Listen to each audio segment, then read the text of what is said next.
happened has been wonderfully captured and immortalised.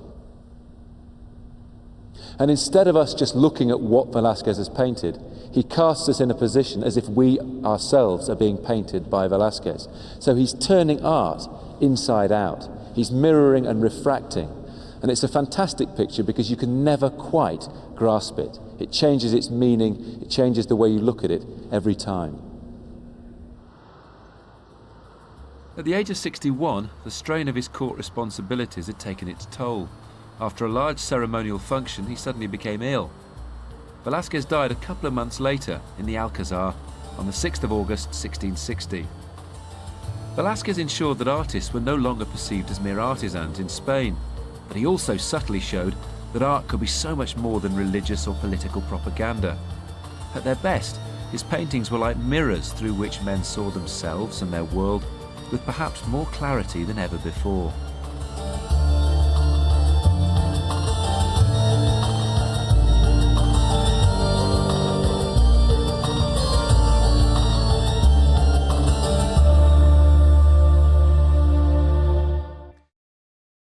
She's been transforming hotels for over 11 years. I hate this place. I just want to give up.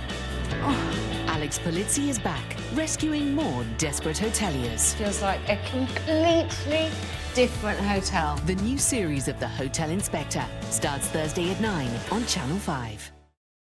Raise the flags! There's a brand new series of Little Princess on Milkshake. Join the Little Princess as she plays with new toys, seeks out new adventures, and having lots of fun with her family and friends. Brand new episodes of Little Princess, weekdays at 8:25, only on Milkshake. All creatures great and small find their safe place now on Channel 5. It's Wildlife SOS.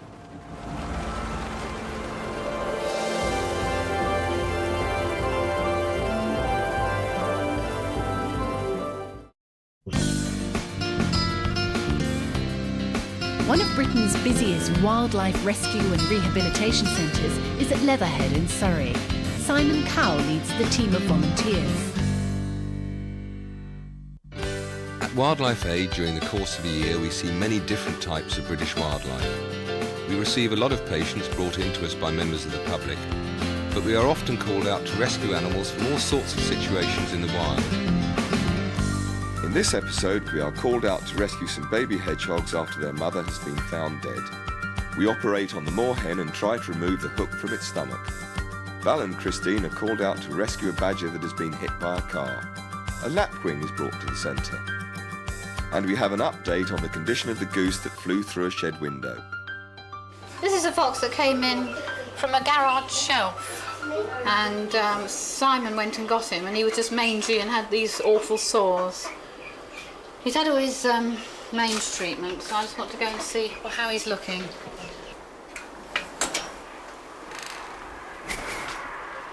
He's grumbling, I can hear him. Come out, let me just have a look. He's looking much better. I mean, he was in an awful state when he came in. And he had these sores on his bottom, there and there. And you're looking so much better, you grumpy old thing. And all the mange is gone now, it's all dead. And he had big sores with his bones sticking out on his bottom, on his rump either side. And those have mended. But I mean, his whole body was sores and crusty, all crust. And he's looking much better, 100 times better than when he came in. This fox has made such good progress that we should be able to release him in a few days. Okay, old thing, here we go. This is the moorhen that we saw in the last episode that has a fishing hook in its stomach. Unfortunately, the hook has not yet passed through its body, so Darren, one of the vets who helps us, has decided to operate to try to remove it. But first, he needs to determine the exact location of the hook by means of an X-ray.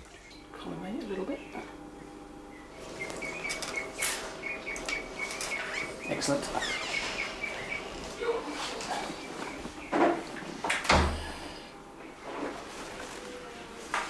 Right, okay, this is a good X-ray, nice and clear, so we can see that the hook's lodged very low down in the stomach there. So we should be able to pull it out probably in one go. Malcolm has been called out to rescue a young deer. I tell you what happened. We went up to have a game of tennis, and one of our group had a dog, and the dog started yapping and barking, and we said, "What's wrong?" Right. So we looked over, and there was this little deer. Just laying there? Yeah, just laying there. So, come and All right, see. let's have a look. Yeah.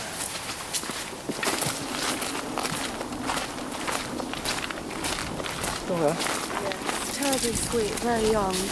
Not sure how young. If it is possible to get this close to a deer without it fleeing, then there is definitely something wrong. These people had done exactly the right thing. They had covered it to keep it warm and had immediately called a wildlife centre, in this case us.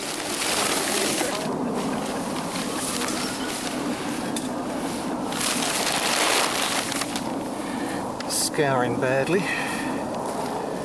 Quite possible she's got some disease. Yes, it just came in here too. Or infection. That's why she's scouring like she is. How old would she be? Scarring is basically diarrhea. This means she will have lost a lot of fluid. Possibly one of last year's, maybe 2 years old. I mean, normally do they not try to bite you at this age? Deer won't, no. No? Deer won't bite They you at all. don't. Do you think it's been there a long time? Not too long, I wouldn't have thought. Probably overnight. It's the last couple of nights, the cold, I should imagine, has actually knocked him right out. Malcolm now needs to get the animal back to the centre as quickly as possible so that we can examine her more closely. It'd be simpler for you to go out this Wobbly.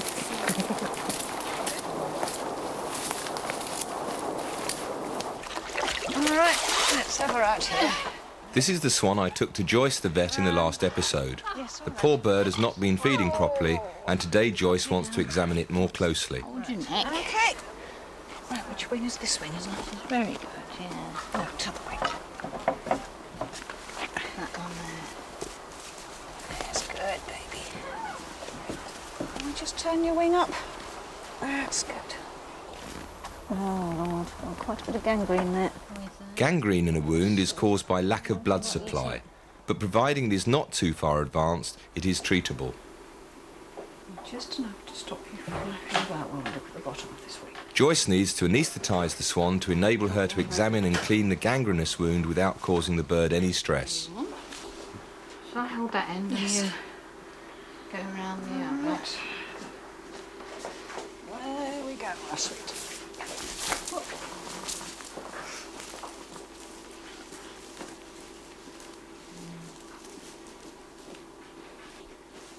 Infection's gone. It has gone into the bone.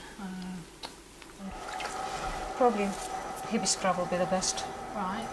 I'm just giving it this for the moment and just try and give it a rub if you can. So it's going to have to granulate from underneath or not at all.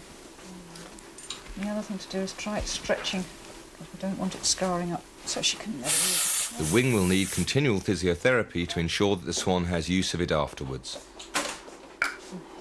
Sorry, can we just put her back in a pen just to get over this? So I don't want her going in the water. No, I'll put her back in a goose pen. Trouble with just gassing birds because it accumulates in the air sacs and you can get some come back out after. If we can stretch her wing without giving her gas, that would obviously be better. Yes, I would stretch that movement. Right, you want a bit of okay. that. If we can clear the infection, it may just heal up all right, mightn't it, madam?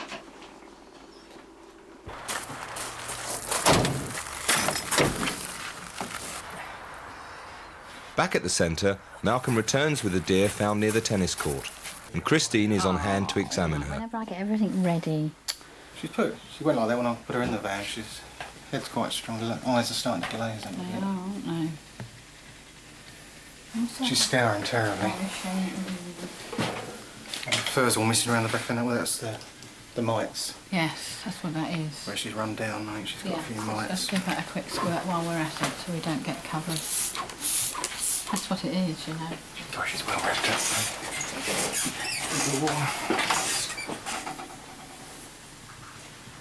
She's not very strong. She didn't attempt to move at all. It is obvious that this deer is very sick. She is covered in mites and ticks, many of which have grown to enormous size through sucking the deer's blood.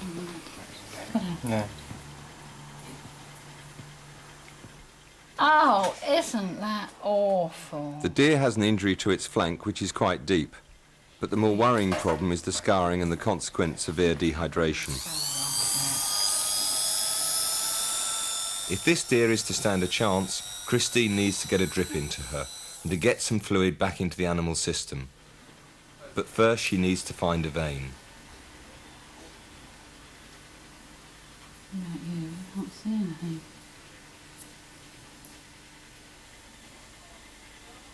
No blood, is there? Nothing. There seemed to be. Yeah.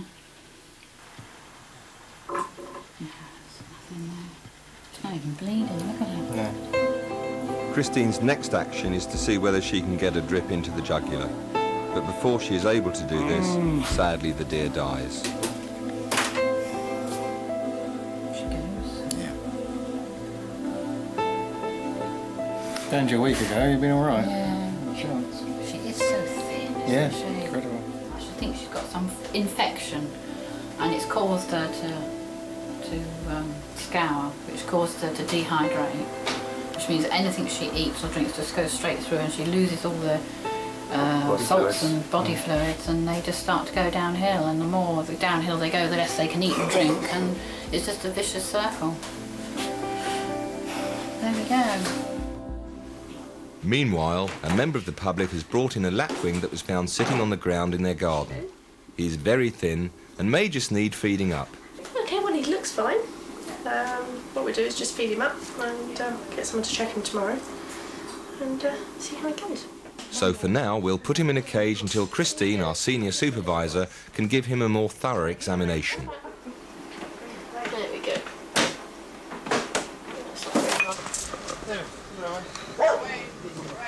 Malcolm has been called to collect some baby hedgehogs from somebody's house.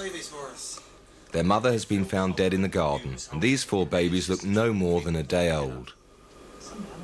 They warmed up. They were pretty cold earlier on. Because I'm hungry. Right, let's put the hot warm in the house on top of a hot water bottle. One at first, and then we looked into the mist a bit more and sort things up. Look, here it is. Quite a treat to see, but a lot of people have never seen them that small. Oh, I couldn't believe it yesterday. Did you want to see them, Mother? Oh, good look at Mother. Yeah. Something always injured. Yeah. Almost strain of giving birth was too much. With their mother dead, it is now our responsibility to rear the babies. This lapwing came in late last night and he feels quite thin. His keel here is sticking out. He's got quite a bit of muscle around it, but it still sticks out ever such a long way. Looking at him, I would say he's a youngster. He doesn't look as though he's got his proper, defined colours around here yet. But they're beautiful birds. You see them flying over open spaces with their lovely rounded wings. And they have this little tuft here. Now let's see what you weigh. They should weigh, adults I suppose, between 150 and 310. He weighs 168 grams. Ooh. Yes, all right, sweetie. So which isn't bad, but he's still very thin looking, aren't you? And there must be something wrong with him because he was picked up. Let me see you walk. So what you do? He says not a lot. They run. You see them on fields a lot, picking out all the insects and things that are around there, don't they, sweetheart? It's very easy to pick up this bird. Don't you, hey? It's got eyelashes. Don't you? Right, okay, well, I would think it's just a case of feeding him up. He's probably a youngster and hasn't quite got himself together. And we'll give him a good feed up, find him a decent cage to put him in, because they're quite touchy in captivity. And we'll feed him up, weigh him every day, and see if he puts on weight. If he doesn't put on weight in a couple of days, we'll rethink.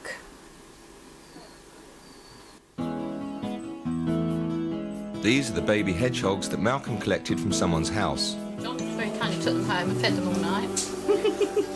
John and Christine are feeding them with Espalac, which is a milk substitute. This has to be given very carefully through syringes. We are now going going to attempt to feed them. Goodness me. They're quite good little feeders actually, so... Come on, little chap. Oh, he says, I got a taste of that then. I did. Look at that.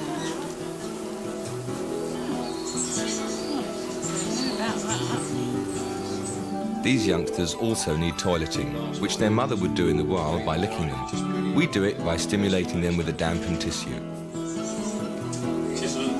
We will look after these babies until their weight reaches at least 500 grams, when they will be ready for release back to the wild. Darren, one of the vets, is about to start the operation on the moorhen.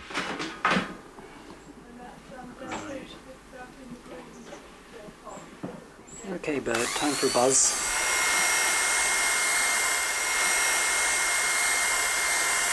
Of course, the problem with a foreign body like a hook is that if you pull it the wrong way, it's going to start burying itself deeper. So, I'm going to have to watch that aspect. Get it as clean as we possibly can. Different schools of thought with scrubbing up. We were taught to actually scrub the fingers with a brush like this. Some people now suggest that actually dislodges bacteria and germs from the hand, and so one should only rinse and rub the hand. So a bit of a... people vary as to what they do. This is a drape. But I'm actually just going to use it to put my instruments on to keep them sterile while I'm working. There are scalpel blades in that drawer. Right. With birds in particular, speed is pretty much of the essence, so we're trying to get everything done as quickly as possible with a minimum anaesthetic time. We need to see if we can get in to the last section of the gut, the bottom section of the gut, and extract it. So I'm going to make an incision.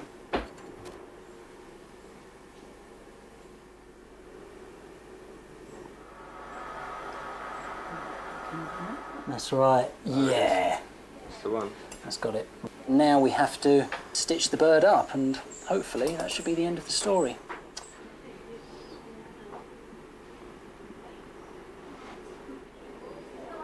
Okay. Now we better keep this bird warm now, so zoom. Still got to come through the recovery, of course, and we need to make sure that no infection sets in. Come on, Boyd. But the bird is taking rather a long time to recover from the anaesthetic. This is not a good sign and may mean that the shock of the operation has been too much for it. Heart's just stopped. Got any adrenaline?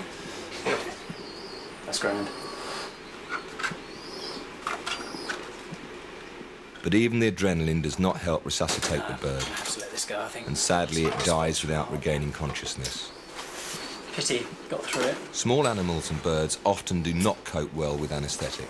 Always a risk. Come on, little one. The RSPCA have brought us a muntjac. I'll take him out on the floor and lift him up onto the table, perhaps. Here we are, darling. Oh, little boy. Is it a boy or a girl? I don't know. They came pre-packaged. Hello, sweetheart. Look, little tiny one. Little tiny muntjac. Come on, there we are, sweetheart. All right. Steady down. That's a horrible cage, isn't it, little dear? Hey? Horrible cage for little dear. Have a look at you. How are you? Hey? At this stage, we don't know what the problem is, but it's probably been hit by a car. You a dear? It is a deer. It's very. It's got to be of the last year's, isn't it? But it's very small. Is it a baby one, or is that the size they are? It can't be this year's. It's too early. Some member of public found it on the side of the road. So Right. Possibly an RTA. It must be an LCA. There's no visible damage. No. It's got to be a young female. I think it's probably last year's female, or a last year's female. It's very sweet. You know, just Dex and antibiotic and maybe some ACP just keep it calm for 24 hours. That little one. Oh, the head's going back like that. Let's give it that like that. Wounds, is there? No, nothing to see. She's quite small. I would guess she's about 4.5–5 kilos, and without putting her through too much trauma this afternoon. We won't actually wear. And we'll give her 24 hours quiet, I think, and see how she does. Val and Christine have been called to rescue a badger that has just been hit by a car. She got a bit upset and I just tried to cover her up a little bit. Oh.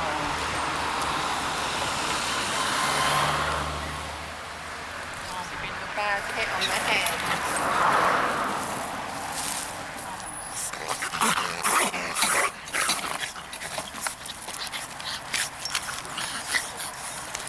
You hold the box?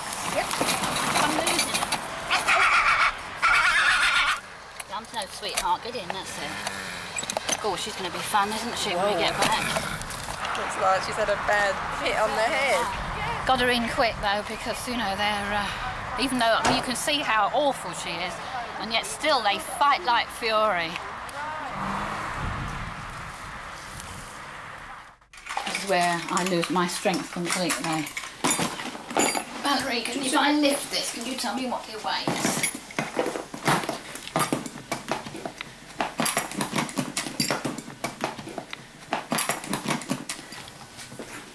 It's 10 kilograms. 10 and 10. And Simon reckoned this weighs about 3, I think.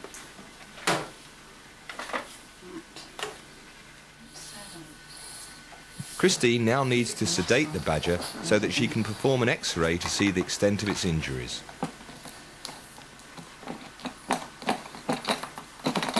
Round truly in. Too bad, was it? Now we've got to make sure that she's asleep before we try and get her out. We are fortunate enough to have our own X-ray equipment, which is essential if we are to assess an animal's injuries quickly and accurately.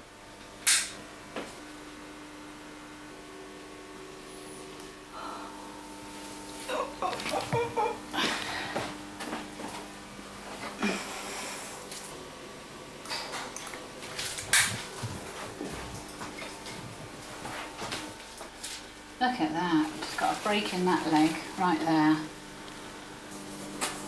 Let's do that. And that's it.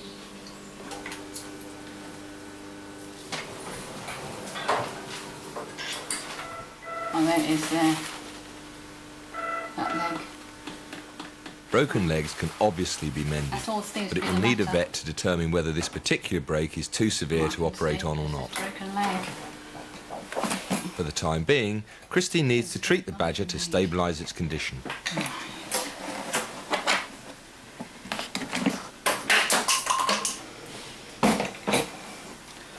I'm giving him dexedressin, which is a anti-shock drug, if you like. It's to get over the shock, basically. He feels quite warm. Just clean his eyes up while he's asleep.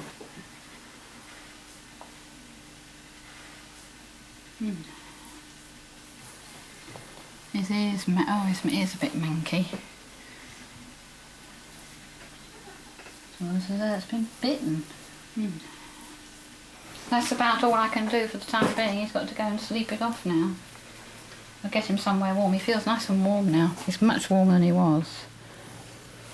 And we'll get you, aren't they beautiful? Look at those big paws.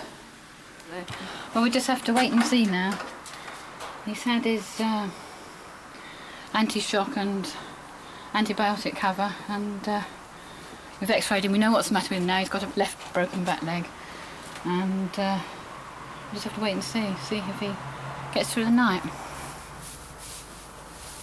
Well, what are we going to do with you? Very feisty. You may remember from the last episode the Canada goose that had flown through a shed window. We thought at the time she may have been shot, but under the diligent care of our helpers she has made a very good recovery. Today, Susan and I are releasing her outside for the first time since she came to us. But first she needs her final injection of antibiotic. Right, do the injection first and then the water. Sit still, sit still. This isn't going to hurt much.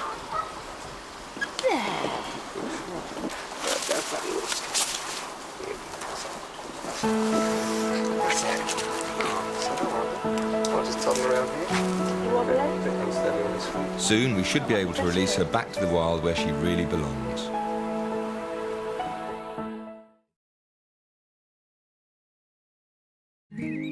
Four of the greatest gardens in Britain. Just gorgeous. Each with their own story to tell.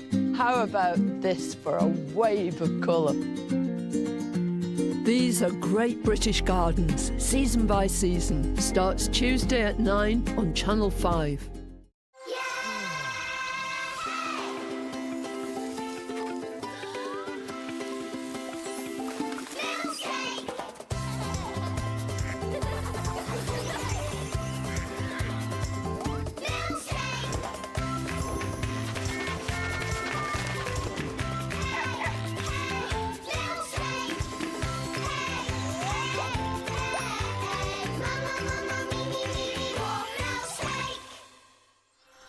Look, it's 6 o'clock on the clock, which means it's milkshake time!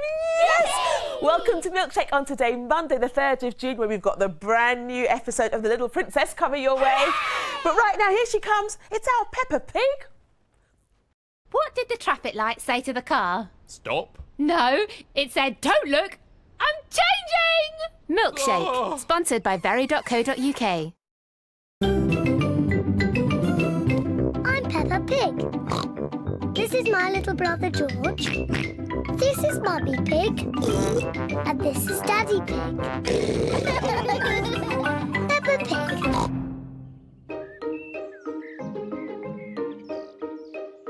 Cleaning the car. Daddy Pig is taking the family for a drive in the country. Come on! Is everybody ready? Ready! Yes, Daddy Pig, we're ready. But the car isn't ready. Look how messy it is. Oh, it's not too bad. You should see how messy it is inside. Naughty, messy Daddy. Naughty, messy Daddy. Look at all this rubbish. Newspapers. They're mine. Sweets. They're mine. Mr. Dinosaur. Dinosaur. Grrr. We must clean the car before we go for a drive. Oh, right you are, Mummy Pig. Mummy, can we help to clean the car? Yes, if you want to. Hooray! Daddy Pig has some warm, soapy water to wash the car. Daddy Pig is washing the roof. Mummy Pig is washing the bonnet. Peppa is washing the doors. George wants to wash the windows. But he is too little. Poor George. Let me help you.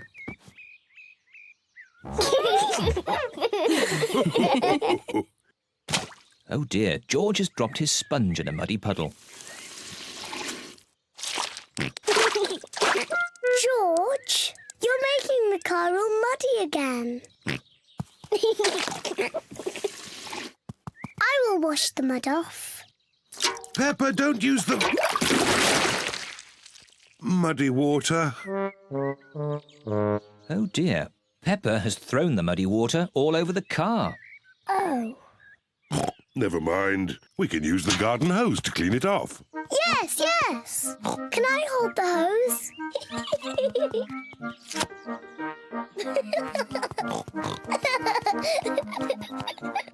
Peppa holds the hose. And Daddy Pig turns on the water. Where's the water?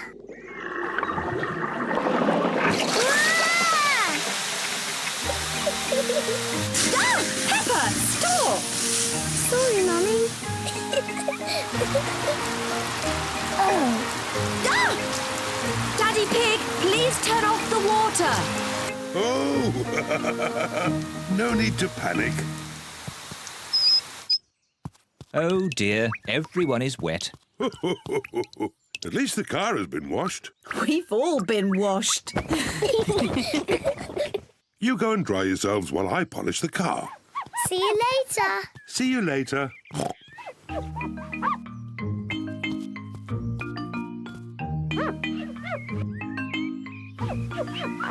Daddy Pig is polishing the car so well he can see his face in it. What a funny face. Oh, more funny faces. It's Peppa and George. And Mummy Pig. What a lovely, shiny car. Yes, I am a bit of an expert at these things.